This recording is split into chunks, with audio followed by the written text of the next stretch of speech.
بسم الله الرحمن الرحيم. معاكم الدكتور أحمد السعدان وحلقة جديدة من برنامج صيدلتك في بيتك. النهاردة 4 رمضان، كل عام وأنتم بخير.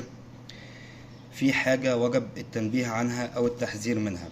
ناس كتير من أول 1 رمضان لحد النهاردة بتيجي بعد الفطار كل شوية فوار فواكه فوار فواكه، قبل السحور فوار فواكه. ايه يا عم مالك؟ عندي عسر هضم، عندي حرقان، عندي حموضة، عندي انتفاخ، فعايز اخد فوار فواكه عشان خاطر يفك لي الدنيا دي كلها. فوار الفواكه ممتاز في الحالة دي، مفيش منه أي مشاكل إلا في حالة واحدة بس أثناء الصيام. فوار الفواكه بيعطش. افهم معنى الجملة دي كويس أوي. فوار الفواكه بيعطش، يعني زيه زي ملح الطعام. هتقول ازاي يا دكتور؟ افهمك. فوار الفواكه بيحتوي على حاجة اسمها بيكربونات صوديوم، حوالي 2.8 جرام، يعني 3 جرام بيكربونات الصوديوم.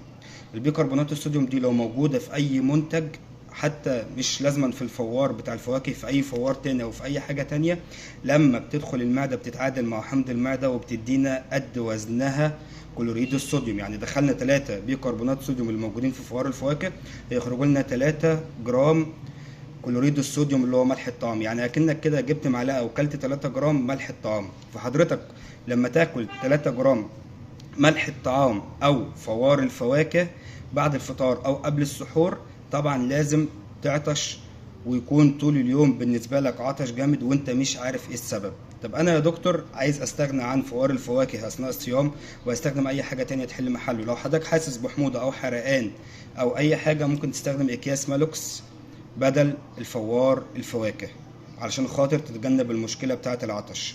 طب انا حاسس بانتفاخ وعسر هضم وان ما خدتش الفوار دوت بتحصل لي المشكله دي، او في اكله كويسه انا بحب اكلها وبعد ما باكلها بيحصل لي المشكله ديت، حضرتك ممكن تستخدم راس وكربون اهيت. ممكن تستخدم حبايه او حبتين مع بعض بعد الفطار او بعد السحور، هيشيل لك الانتفاخ ده خالص، مش هيخلي فيه امساك، هيساعدك على الهضم، هيخرج البراز بصوره طبيعيه، وبكده تكون منعت نفسك ان انت تعطش في الصيام بدون اي داعي. عشان غيرك يعرف المعلومة وعشان تخلي غيرك يستفيد وتحمي غيرك ان هو يكون عطشان في نهار رمضان من غير ما يكون عارف، اعمل لايك وشير الحلقة واعملي سبسكرايب على قناتي على اليوتيوب وادعي لي دعوة كويسة. شكرا.